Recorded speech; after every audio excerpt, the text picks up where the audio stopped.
나라가 어렵고 세상이 어려울 때마다 우리에게 항상 한 가지의 답이 있습니다. 그것은 내가 먼저 은혜 받아야 된다는 것입니다. 내가 먼저 충만하십시오.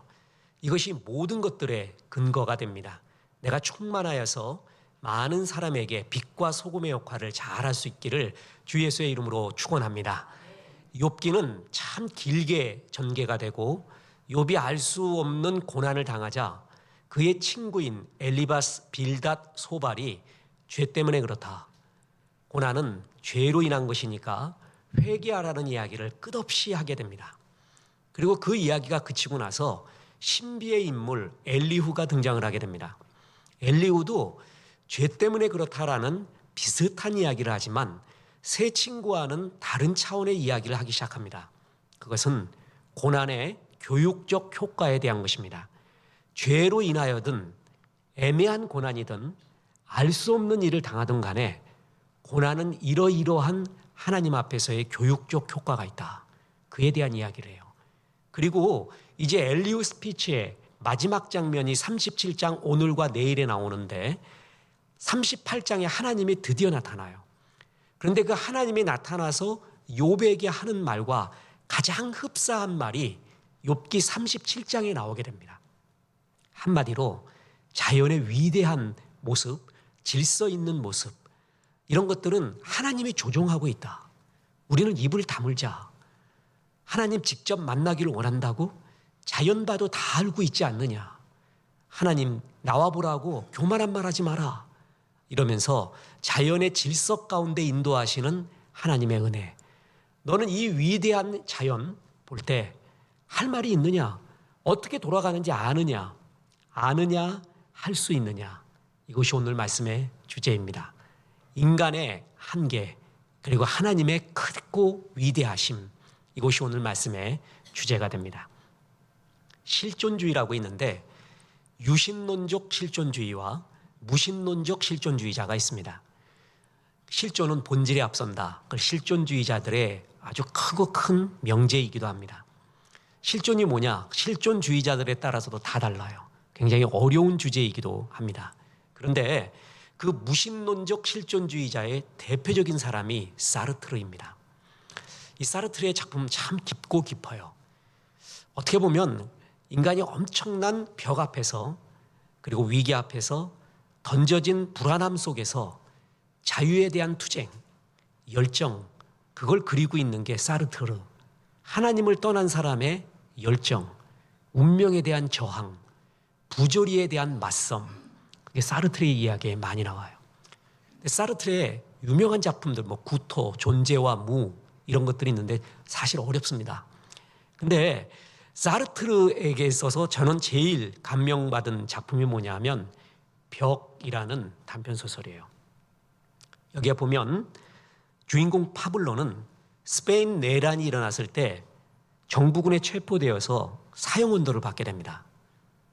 자기뿐만이 아니라 세 사람, 자기를 포함해서 세 사람이 이제 사형언도를 받고 다음 날 죽게 되는데 국제여단에서 활동한 톰이라는 사람, 무정부주의자인 형으로 오인되어 체포된 후안, 그리고 이 주인공 파블로는 내란의 주동자이자 기획자인 자기의 친구인 라몽그리를 숨겨주었다는 죄목으로 잡혀서 사형 언도를 받게 됩니다. 그래서 그때 동안 사형될 때까지의 그 사람의 심리 묘사를 파블로의 관점에서 건조하게 그리고 있는 게 벽이라는 작품입니다. 여기 보면은요, 잡혀온 후안은 나이가 어리고 나약해서 고통 앞에서 쉽게 절규합니다. 죽으려고 합니다. 톰은 정도 많고 말도 많지만 그 또한 순간순간의 운명의 고통 그리고 두려움을 회피해 보려고 하는 발버둥을 보이고 있어요. 근데 주인공 파블로는 다릅니다. 자존심 강하고요. 심지가 굳어요. 지금 다른 잡혀온 두 사람들의 무너져가는 모습, 그들의 사형의 모습 속에서도 그는 흔들리지 않습니다. 끝내 자기를 지키려고 합니다. 나약한 자신의 모습은 더욱더 드러내지 않아요. 자신의 당혹감, 억울함 이런 것들도 표현하지 않아요. 일부러 자기를 차갑게 지키고 있습니다. 그래서 나는 대의명분을 위하여 죽기로 결심을 하게 됩니다. 파블로는 자기와 같이 있었던 톰과 후안이 처형당하는 걸 봤어요. 그들이 무너져가는 걸 봤거든요. 그런데도 지키고 있었다 그랬잖아요. 이제 혼자 남았어요. 신문을 받게 되는데 파블로한테는 살아날 수 있는 빈틈이 하나 생겼습니다. 그게 뭐냐면 너 친구 라몽그리를 숨겨놨지, 그의 거처, 그의 지금 거주지를 나한테 말하면은 너는 살려주겠다라는 제안을 받게 됩니다. 그랬는데 파블로는 이미 죽기로 각오했어요. 죽음도 어떤 협박도 내 자유를 막지 못한다. 나는 양심의 자유를 택합니다. 그래서 거짓말을 합니다. 조롱해버리는 거예요. 아, 그 친구 라몽글이요, 무덤에 있습니다 이랬어요. 무덤 속에 있다고. 그러고 난 다음에 그는 양심의 자유를 지킵니다. 자, 이게 이 소설의 전반부입니다. 그는 정말 자유로웠을까요? 그는 정말 이 운명 앞에서, 거대한 세력 앞에서 그의 자유를 지키고 한계를 넘어섰을까요? 우리는 이런 전제 속에서 오늘 본문을 한번 보게 되겠습니다. 오늘 본문 엘리우 스피치의 주제는 두 가지입니다. 하나는 자연, 위대한 자연은 하나님이 보여주는 일반 은총이라는 것입니다. 엘리우는 계속해서 자연계에 나타나는 신비로운 모습들, 그리고 무엇보다도 이걸 섭리하고 계시는 하나님에 대해서 말하고 있습니다. 자, 우리는 전 수요 예배에서 눈과 비를 활용하셔서 하나님이 여러 섭리하는 것을 보여줬거든요. 지금 여기도 그 눈과 비 얘기가 나와요. 하나님이 자연의 섭리를 이렇게 피고 있으니까 짐승들이 땅에 들어가기도 한다. 하나님이 자연 가운데 섭리해서 피조물 모든 만물들이 하나님의 자연 질서 속에 나타나는 조종하심과 섭리에 순응하고 있는 모습을 나타내요. 그래서 욥기 37장 8절에 보면 그러나 짐승들은 땅 속에 들어가 그 처소에 머무느니라. 뿐만 아니라 엘리야는 계속해서 폭풍에 대해서 묘사하면서 하나님이 밀실에서 폭풍을 내신다고 했습니다. 이 고대 히브리인들, 고대인들의 사고에는 하나님이 폭풍을 위한 방, 룸이 하나 있다는 거예요. 거기에 딱 폭풍을 몰아놓고 있다가 때때로 문을 열어갖고 그걸 갖다가 내보낸다라는 의인화된 표현으로 합니다. 뿐만 아니라 찬바람을 하나님의 입김으로 형상화했습니다. 다시 말해서 자연현상 나타나는 모든 것은 하나님이 조종하고 인도하고 있다는 얘기예요. 욥기 37장 9절 10절 보세요. 폭풍우는 그 밀실에서 나오고 추위는 북풍을 타고 오느니라. 하나님의 입김이 얼음을 얼게 하고 물의 너비를 줄어들게 하느니라. 11절에는 전에 나왔던 비와 빛의 비추임의 주제가 다시 나타납니다. 하나님은 구름을 움직여서 비를 내리게 하시고 구름 속에 빛을 흩으셔서 번개를 치게 하신다는 겁니다. 11절 보세요. 또한 그는 구름에 습기를 실으시고 그의 번개로 구름을 흩어지게 하시느니라. 욥 보고 자연에 나타나는 모든 현상을 보래요. 지금 하나님이 조종하고 있다. 섭리하고 있다. 그래서 이것은요, 바로 38장에 나오는 하나님이 욥에게 하는 말과 아주 흡사합니다. 굉장히 비슷한 구절들이 계속 등장하고 있습니다. 12절 13절 보세요. 그는 감싸고 도시며 그들의 할 일을 조종하시느니라. 그는 땅과 육지 표면에 있는 모든 자들에게 명령하시느니라. 혹은 징계를 위하여, 혹은 땅을 위하여, 혹은 긍휼을 위하여 그가 이런 일을 생기게 하시느니라. 이게 오늘 말씀의 중요한 주제 중에 하나예요. 자연의 위대한 섭리, 질서의 모습은 하나님이 조종하셔서 그걸 가지고 때때로 징계하는 데 사용하고 때때로 긍휼을 베푸는 데 사용하고 있다는 거예요. 폭풍, 즉 구름과 바람, 비를 움직여서 때때로 징계를 위해 사용하고요. 때때로는 은혜와 은총을 위하여 사용하고 있다. 이 모든 것이 뭐라고요? 하나님의 은혜다. 하나님의 섭리다. 이걸 얘기하고 있는 거예요. 그러면서 욥아, 자연을 봐라. 자연 보면 하나님을 만나고 있는 것이다. 직접 만나고 싶다고, 얘기하고 싶다고 이미 하나님이 다 자연을 통해 위대한 섭리를 통해 말하고 있지 않느냐. 여러분, 소책자에는 나오지 않는 구절인데 로마서 1장 20절에 이런 구절이 나옵니다. 창세로부터 그의 보이지 않은 것들, 곧 그의 영원하신 능력과 신성이 그가 만드신 만물에 분명히 보여 알려졌으니 그러므로 그들이 핑계하지 못할지니라. 하나님은 자연 만물에요, 하나님의 신성이 깃들어져 있대요. 그걸 보고도 하나님을 못 보니 나중에 너희는 핑계하지 못할지니라. 이걸 가리켜 자연 일반 은총이라고 말합니다.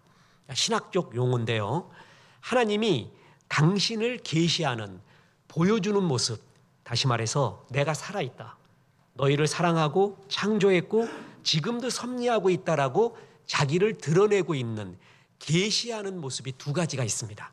하나는 일반 계시, 또 하나는 특별 계시라는 것입니다. 일반 계시는 예수를 믿지 않는 사람들도 이것을 보면은 하나님이 살아계심을 그림자처럼 느끼게 하는 그 무엇이에요. 그래서 자연이에요, 양심이고요, 이성이에요, 역사예요. 이런 걸 보면은 신비하거든요. 이럴 수가 없거든요. 이게 하나님의 일반 은총으로서 하나님을 믿지 않더라도 이런 거를 불어넣어주면서 하나님의 살아계심, 그리고 창조하심, 섭리하심을 그림자로 보여주고 있다는 것입니다. 무엇보다도요, 자연 있잖아요, 그건 하나님의 일반 은총, 일반 계시의 상징적인 것입니다. 자연이 뭐냐? 그럼 진짜 여러 표현이 있어요. 하나님의 플레이그라운드다, 운동장이야, 놀이터야. 어떤 사람은 하나님의 거울이야. 거울 보면 그걸 뭘 볼 수가 있잖아요. 하나님의 거울인 자연을 보면 하나님이 보인다는 거예요. 지금 조금 전에 읽었던 로마서 1장 20절이에요. 다 할 수 있게끔 했다. 이게 어떻게 자연적으로 돌아가니? 이게 어떻게 우연히 돌아갈 수가 있니? 이 하나님의 창조하신 만물에 하나님의 신성이 깃들어져 있다. 이걸 보고 어찌 하나님이 안 계시다고 말할 수 있겠느냐? 이거를 일반 은총이라고 합니다. 주님이 그 해를 선인과 악인에게 비추시며 그 의로운 비를 불의한 자와 의로운 자 모두에게 내리우신다고 했습니다.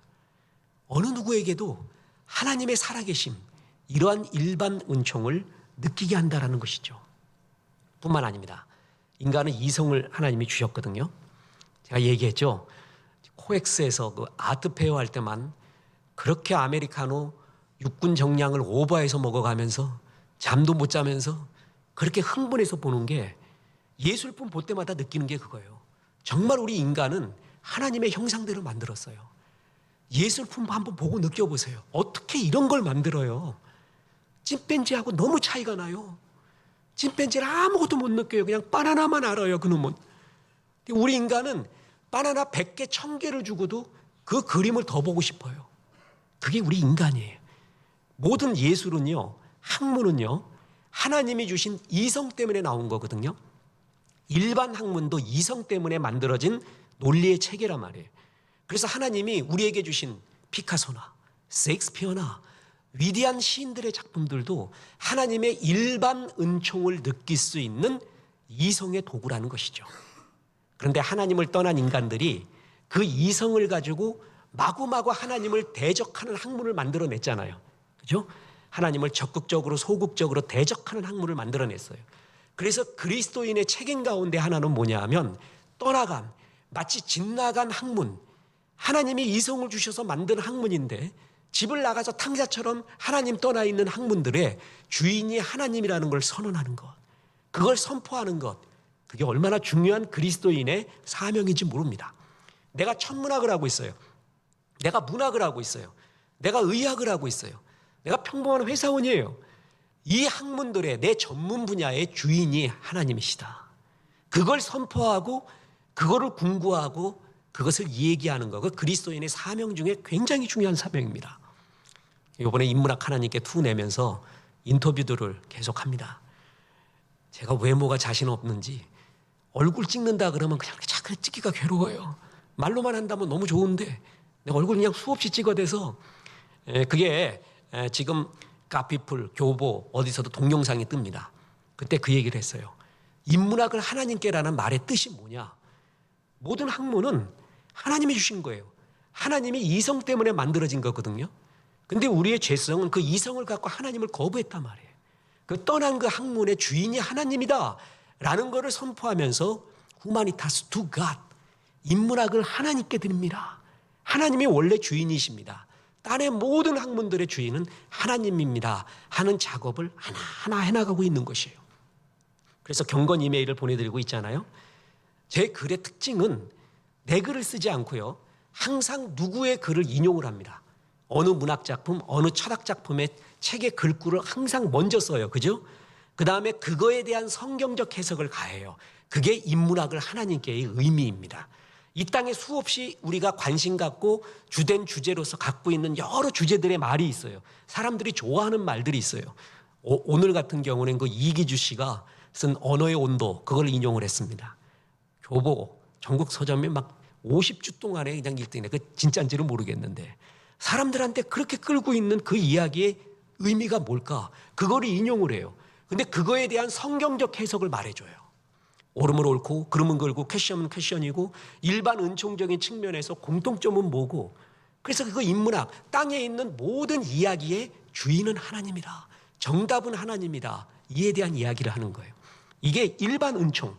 그래서 예술작품, 문학작품, 자연, 우리 속에 있는 양심, 그리고 역사, 그 모든 것을 하나님이 당신을 계시하는 일반 은총이라고 말합니다. 자, 그런데 일반 은총은 한계가 있습니다. 그림자예요. 어떤 사람이 자연을 보고 와 위대하다 그랬어요. 와 위대하다. 그럼 우리는 자연을 보고 뭐라 그래요? 주 하나님 지으신 모든 세계 참 아름다워라, 바로 나오잖아요. 그런데 사람들은 자연의 위대함은 알아요. 근데 헛소리예요. 딴소리예요. 하나님을 그걸 보고 보지 않고 위대는 하되, 그런데 그 근거가 뭐냐? 다른 소리예요. 다른 소리. 다시 말합니다. 이 학문을 갖고 하나님께 향해야 되는데 그걸 갖고 그 좋은 머리로 하나님을 대항하는 학문들을 만들어냅니다. 우리가 뭐 사피엔스에서 나왔는데, 어디에서 나왔는데, 우연히 돌연변이로 인해서 인지혁명이 일어나고 농업혁명이 일어나고 과학혁명이 일어나고, 그래서 사피엔스가 지배하게 되었고, 그 좋은 머리로요 어떻게 이런 말들을 계속해 나가는지 모르겠습니다. 다시 말해서 하나님이 이성을 주셨고 역사를 주셨고 양심을 주셨고 자연을 주셨는데 그걸 갖고 하나님을 바라보지 않는다라는 것이에요. 그걸 갖고 하나님을 바라보라고 했는데 하나님을 바라보지 않고 저 자연 보고, 하나님이 만든 거잖아요. 그런데 그 나무를 새겨요. 우상으로. 곰은, 호랑이는 하나님이 만들었잖아요. 근데 그 우상을 만들어버려요.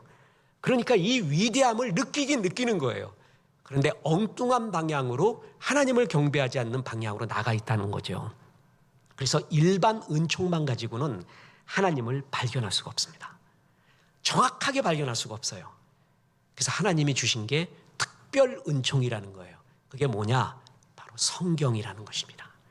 그래서 성경을 통해서 우리는 하나님의 존재에 대해서, 나를 사랑하심과 섭리에 대해서 정확하게 알 수가 있습니다. 자, 그래서 시편 19편 7절 8절에 이런 구절이 나옵니다. 여호와의 율법은 완전하여 영혼을 소성시키시며 여호와의 증거는 확실하여 우둔한 자를 지혜롭게 하며 여호와의 교훈은 정직하여 마음을 기쁘게 하고 여호와의 계명은 순결하여 눈을 밝게 하시는도다. 성경을 통해서 우리는 하나님을 정확하게 이해가 됩니다. 그래서 특별 은총을 받고 아멘한 사람들 있잖아요. 그 사람들이 일반 계시, 일반 은총을 바라볼 때 찬양이 나오기 시작하는 거예요. 역시 하나님이다. 그래서 특별 은총인 성경을 가까이 하고 그 성경에서 계시된 하나님을 믿고 예수 그리스도를 구주와 주님으로 영접하고, 그런 눈으로 일반 은총, 역사와 양심과 그리고 학문과 이성과 이 모든 것들을, 자연을 바라보잖아요. 그러면 그때부터는 찬양이 나오기 시작합니다. 일반 은총만 갖고는 확실하지가 않습니다. 그럼에도 불구하고 분명한 것은, 자연은 하나님이 당신을 계시하고 있는 일반 은총, 살아계심을 보여주는 하나님의 큰 거울인 것을 무시할 수가 없습니다. 엘리오 통해서 하나님은 두 번째 교훈이자 또 결론을 말합니다. 그것은 아느냐, 할 수 있느냐. 인간의 한계에 대해서 말하고 있습니다. 이것이 바로 하나님이 나타나서 욥에게 말하는 가장 가까운 이야기예요. 엘리후를 통해서 하나님은 가장 가깝게 말하고 있습니다. 엘리후는 이제 욥에게 이 자연 속에 나타난 질서와 하나님의 섭리하심, 조정하심을 말해요. 그 다음에 욥에게 질문을 해요. 이걸 말하고 난 다음에 너 이런 거 할 수 있니? 너 이런 거 신비한 비밀을 너 알 수 있어? 모르지. 그러니까 질문을 하는데 수사학적 질문을 해요. 그 질문이 뭐냐면 너 이걸 진짜 다 아니? 너는 이거 할 수 있니? 이런 말 하고 있어요. 당연히 모르지. 당연히 할 수 없죠. 그러니까 당연히 할 수 없는 거를 묻는 거예요. 그 얘기는 뭐냐 하면 인간의 한계. 자, 다시 말합니다.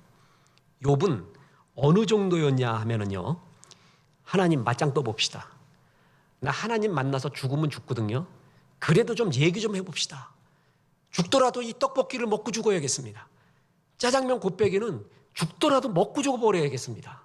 그러면서 하나님과 얘기하자는 거예요. 엘리후는 그 말을 받는 거예요. 야, 나는 지금 하나님과 만나잖아. 그럼 나 죽어버린다. 나 그래서 하나님과 못 만난다. 내가 말할게 욥, 너 이 자연을 알아? 이 위대한 하나님의 섭리를 알아? 너는 할 수 있니? 여기서 하나라도? 못하지. 하나님과 맞짱 뜨려고 하지 마. 이 자연만 보고도 넌 하나님 앞에 숙여라. 너의 한계를 인정해라. 그렇게 교만하지 마라. 엘리후가 지금 그 얘기하고 있는 것이에요. 너는 아느냐? 할 수 있느냐? 이것은 정말 하나님의 이야기와 굉장히 동일합니다.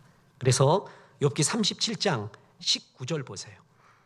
우리가 그에게 할 말을 그대는 우리에게 가르치리라. 우리는 아둔하여 아뢰지 못하겠노라. 20절 보세요. 내가 말하고 싶은 것을 어찌 그에게 고할 수 있으랴? 삼켜지기를 바랄 자가 어디 있으랴? 나는 하나님과 직접 말하기 싫다. 난 못하겠다. 삼켜진다. 죄 많은 우리가 하나님 앞에 서면 우리 삼켜지는 거 알잖아. 죽는 거 알잖아. 너는 어떻게 그렇게 하나님 만나자고 그렇게 말할 수 있니? 벌써 이 자연 통해서도 하나님이 다 말하고 있지 않느니? 지금 그 얘기를 하고 있습니다. 하나님의 위대하심. 그러나 우리를 사랑하시지만 우리는 범접할 수 없는 하나님의 엄위하심. 그런 게 있다는 거예요. 그래서 같이 만나겠다고 대화하겠다고 웃기는 소리 하지 마라. 우리는 한계가 철저하다. 그 얘기를 말하고 있습니다.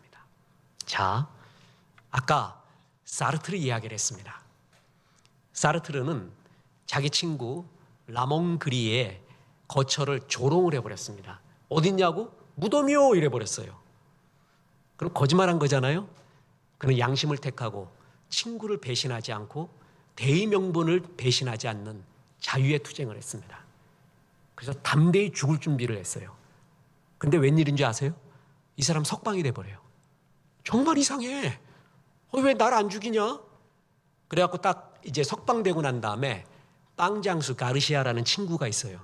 야, 라몽글이 어떻게 됐냐? 그랬더니 라몽글이 걔 죽었어. 아니 어떻게 죽었냐? 그랬더니 야, 걔 조카 집에 있었잖냐? 근데 조카하고 싸워갖고 그가 도망간 게 무덤이야. 무덤가로 도망갔어. 근데 언 놈이 라몽글이가 무덤에 있다고 불어가지고 그놈 거기서 찾아와서 죽었네? 이런 소리 하고 있는 거예요. 그랬더니 그 말을 들은 파블로는 망연자실합니다. 아니 그러면서 주저앉아갖고 온 천정과 우주가 빙글빙글 돌아요. 그러면서 막 허탈하게 웃습니다. 야 그러냐?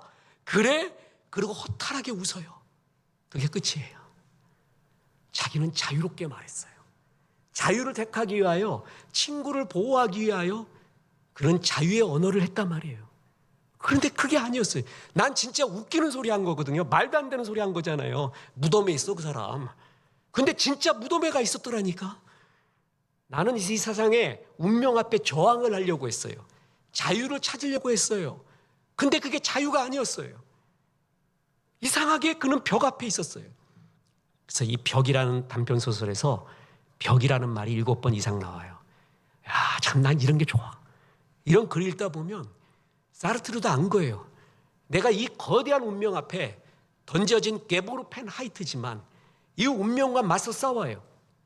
시지프스 신화에서 시지프스가 그 돌을 끝없이 끌어올리듯이 나는 이 부조리 앞에 그리고 이 던져짐 앞에 지지 않는다.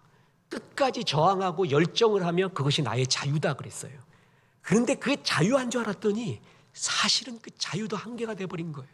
나는 우스갯소리 해버리고 세상을 조롱하고 나를 핍박하는 자들에게 저항을 했는데 그게 내 친구를 죽여버렸어요. 진짜 무덤에 있었다니까. 어떻게 이런 일이 일어날 수가 있어요. 인간의 한계입니다. 우리가 정말 자유롭고 싶고 무한해 보이지만 그렇지 않습니다. 우리는 왠지 모를 철저한 한계, 그게 우리 인간을 감싸고 있습니다. 전도서 8장 17절 말씀 그대로입니다. 보세요. 또 내가 하나님의 모든 행사를 살펴보니 해 아래서 행해지는 일을 사람이 능히 알아낼 수 없도다.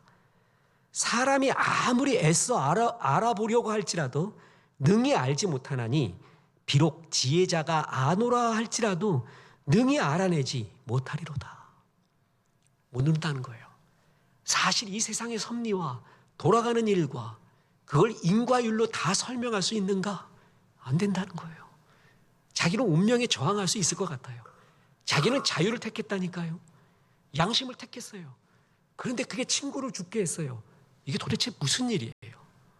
인간의 철저한 벽과 한계. 우린 그게 있습니다. 벽은 한계의 상황입니다. 실존주의자는 무신론적 실존주의자와 유신론적 실존주의자가 있다 그랬죠. 무신론적 실존주의자의 대표적인 사람이 사르트르와 까뮈입니다. 그리고 유신론적 실존주의자의 대표적인 사람이 칼 야스퍼스예요. 인문학을 하나님께 요번에 2집에 야스퍼스에 대한 이야기를 길게 썼습니다. 철학의 주제이기 때문에요. 참 매력적인 사람이에요. 이 사람의 친구가 하이데거예요. 철학 좀 했다는 사람, 하이데거 앞에서 항상 좌절을 느끼는 대가 중에 대가 하이데거. 이 하이데거는 나치에 찬동을 하고 찬사를 해서 나치 완장까지 두르고 대학 총장까지 합니다. 야스퍼스는 자기 아내가 유대인이었어요. 그래서 나치 정권이 유대인 아내를 이혼해라. 그러면 너는 계속해서 학문 활동을 할 수 있을 것이다. 안 그러면 독일을 떠나라. 그랬어요. 야스퍼스는 독일을 떠납니다. 자기 아내와 함께. 그는 진짜 실존주의자였습니다. 삶이 참 멋진 사람이에요. 삶이 기괴한 사람도 많거든요. 비트겐슈타인 같은 경우는 정말 기괴해요. 이럴 수 있는가? 철학자 중에 삶이 아름다운 사람 중에 하나가 칼 야스퍼스 같은 사람이에요. 이 야스퍼스가 한 그의 철학에 굉장히 중요한 게 두 가지가 있어요. 하나는 한계 상황, 또 하나는 신의 암호. 이 두 가지예요. 온 세상은 하나님 신의 암호로 돼 있대요. 그런데 그 신의 암호를 푸는 자가 정말 하나님의 은혜를 받고 신을 발견해 나가는데 그 신의 암호는 언제 풀려지냐 하면은 사람이 한계 상황을 느낄 때라는 거예요. 그래서 한계 상황은 신을 부르는 암호라고 했어요. 벽, 그거는 한계 상황이에요. 내가 어쩔 수 없는 운명 같은 죽음, 고독, 싸움, 책임, 이거는요 벗어날 수가 없어요. 나 엄마의 책임을 벗어날 수가 없어요. 아버지의 책임을 벗어날 수가 없어요. 그거는 내가 벗어나려고 해도 안 되는 거예요. 고독 벗어날 수 없어요. 죽음 한계 상황이에요. 바둥거려도 안 돼요. 이게 벽이에요. 벽. 한계 상황이거든요. 근데 그게 차라리 축복이라는 거예요. 그 한계 상황 앞에서 우리는 진짜 신을 부르고 있다는 거예요. 그러니까 다른 건 다 내가 해결해요. 그죠? 내가 다 내 카드를 쓸 수 있어요. 그런데 이 절대 한계 상황 앞에서만큼은 내 카드를 쓸 카드가 없는 거예요. 그래서 한계 상황은 신을 부르는 암호라고 했어요. 전 참 이런 말들이 멋집니다. 아까 말했듯이 로마서 1장 20절과처럼 같이 온 세상 만물에 하나님의 신성이 깃들어 있어요. 그걸 야스퍼스적으로 표현한다면 신의 암호가 거기 다 스며 있는 거예요. 근데 그걸 발견을 못해요, 사람들이. 근데 그걸 발견할 때가 어느 때 가장 잘 발견되느냐? 한계 상황이라는 것이에요. 그래서 하나님을 깨나가는 유신론적 실존주의자들의 말은 멋진 말들이 많이 있습니다. 하나님은 그 피조물을 그 종류대로 만들었어요. 그 종류대로라는 말이 여러 의미가 있다고 했죠. 그래서 뭐 호랑이는 호랑이처럼, 사람은 사람처럼, 사자는 사자처럼. 근데 사람은 사람처럼 안 만들고 사람은 뭐처럼 만들었다고요? 하나님처럼. 그래서 나를 발견하려면 하나님을 깊이 알면 나를 알 수가 있어요. 그게 각기 종류대로라는 뜻이고요. 또 하나의 뜻이 있습니다. 그건 뭐냐면 코끼리는 땅에서 살게 만들었고요. 독수리는 하늘에서 살게 만들었어요. 그러니까 코끼리가 날아다닌다 그러면은 그거는 총으로 맞아 죽습니다. 정말 괴기한 일이 일어났다고. 독수리가 바닷속에 산다 그러면 그것도 맞아 죽을 일이에요. 하나님이 정해놓은 질서와 한계가 있다라는 것, 그게 종류대로의 의미의 또 하나의 의미입니다. 모든 동물들, 만물들은 그 종류대로 만들었어요. 그 질서와 한계대로 했고요. 사람에게도 하나님이 그 종류, 하나님이 정해놓은 한계가 있었어요. 그게 선악과의 의미입니다. 다른 건 다 자유롭지만, 모든 걸 자유롭게 할 수 있지만 하나님이 계심을 그 아래에서 살아가야 되는 거예요. 근데 하나님이 주신 인간의 자유, 이성을 갖고 사람들은 하나님을 점점 멀리 갑니다. 근데 하나님이 뭐라 그랬냐면은 너희가 나를 떠나서는 아무것도 할 수 없습니다. 아니 왜 할 수 없어? 하나님 떠나서 얼마나 많은 거 하는데. 그때 아무것도 할 수 없음이라는 의미가 뭐냐면 주님 떠나서 했던 너희 모든 일은 nothing, 아무것도 아니라는 거예요. 이 자꾸 이렇게 오해하지 마십시오. 그냥 편안하게 수요 예배 때 말씀드리는 거니까. 저는 인문학적인 툴을 갖고 복음을 쉽게 설명하기 위해서, 쉽게 접촉하기 위해서 이야기를 많이 합니다. 오늘 방송을 하고 와서 전화를 받았는데 어떤 기자가 목사님 이번 책에 에즈버리 신학교의 조지 헌터 교수에 대해서 언급하셨죠. 그래서 예, 맞습니다. 그 복음 신학 교수거든요. 그분이 한 말 중에 아주 중요한 게 뭐냐면 한 사람이 복음을 영접하기 위해서는요, 적어도 현대는 12번에서 20번 정도의 넛질을 당해야 된다. 넛지가 손으로 쿡쿡 찌르다거든요.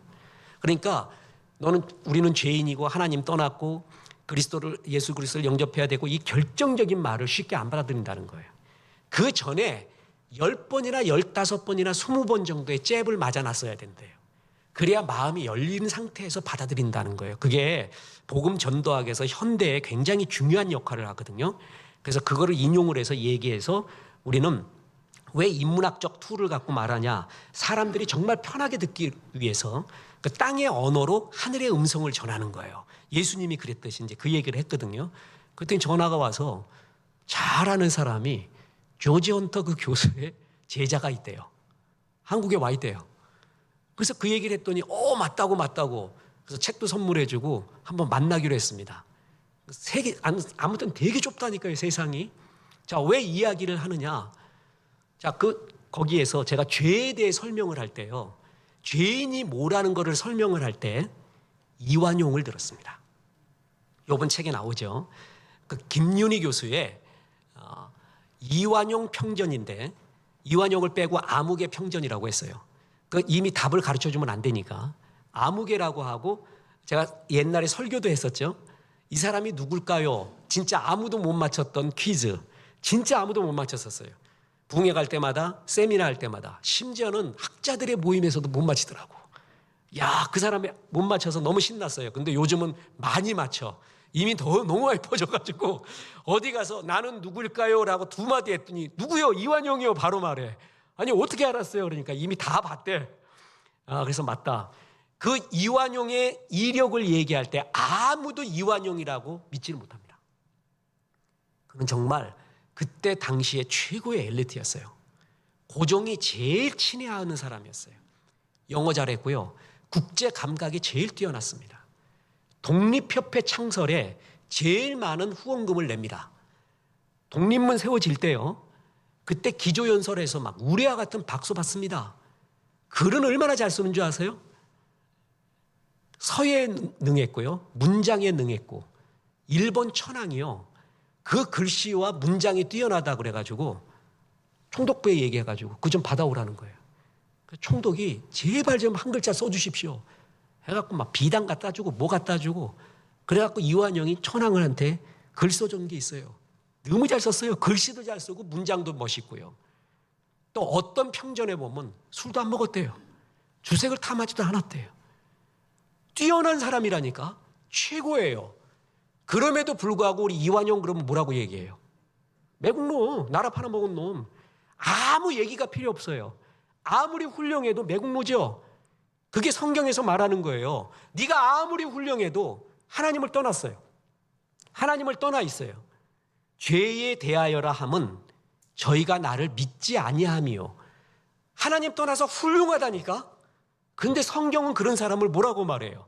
죄인이라고 말하는 거예요. 이완용 보고 아무리 뛰어나도 그냥 나라 팔아먹은 놈으로 끝나는 거예요. 그죠? 그와 마찬가지로 성경에서는 하나님 떠나 있는 사람을 그거를 죄인이라고 표현한 거예요. 나름대로 쉽지요. 이 얘기가 뭔지. 제가 복음을 전하고 하는 또 이 땅에 정말 필요하다고 여기는 게 현대인의 바로 이런 툴이에요. 인문학의 툴을 가지고 복음을 쉽게 설명하는 그 사람들이 누구나 공감을 해요. 이해를 해요. 아, 그렇구나. 하나님이 얘기했어요. 너희가 나를 떠나서는 멋있니? 훌륭한 일을 하니? 생각을 하니? 그런데 내가 보기에는 nothing이야. 아무것도 할 수 없음이라. 너희가 나를 떠나서는 그냥 제로라고 부르마. 그 얘기입니다. 여러분 그렇습니다. 하나님 떠나 있는 이성, 하나님 떠나 있는 모든 삶 아무리 아름다워도 nothing이에요. 그리고 하나님 떠나 있는 삶은 자기 순간순간에 벽을 느껴요. 자유로운 것 같아도 내가 마음껏 택하는 것 같아도 벽이 있구나. 벽이 철저하게 존재하는구나. 그 벽 앞에서 망연자실해요. 웃을 수밖에 없어요. 어떻게 이런 부조리한 일이 일어나지? 어떻게 이런 일이 일어나지? 나는 자유를 택한 것 같은데, 나는 죽음까지도 각오하고 진짜 대의명분을 택한 것 같은데 내 친구를 죽게 한 결정이었다니. 그게 나의 그 농담이, 나의 그 세상을 향한 조롱함이 어떻게 이런 결과를 가지고 오지? 어떻게 설명해요? 그게 우리가 갖고 있는 한계요, 벽입니다. 어쩔 수 없습니다. 인간은 하나님께로 가야 됩니다. 지금 엘리오를 통해서 하나님은 인간의 한계, 너는 아느냐? 할 수 있느냐? 욥아 한번 말해봐라. 이게 곧 뒤에 나오는 하나님이 욥에 대한 이야기예요. 너 아니? 다 할 수 있니? 그렇게 말할 수 있니? 우리는 철저하게 우리의 한계를 느끼고 크신 하나님 앞에서 아멘하고 받아들일 수밖에 없습니다. 이때가 자유입니다. 이때가 은혜입니다. 하나님은 여러 모양과 방법으로 당신의 살아계심을 보여주고 있습니다. 성경 예수 그리스도를 믿고 구주와 주님으로 영접한 우리, 성경을 믿고 있는 우리는 이성을 통해 하나님을 더욱 발견합니다. 자연을 통해 더욱더 하나님을 찬양합니다. 역사를 통해 섭리하시는 하나님의 은혜를 압니다. 모든 학문의 주인이 하나님인 것을 느껴갑니다. 이것이 얼마나 은혜인지 모릅니다. 우리는 이 한계, 우리가 하나님 앞에서 살 수밖에 없는 존재구나, 한계를, 그리고 크신 하나님을 바라보면서 나날이 자유하십시오. 그리고 이 복음 전하십시오.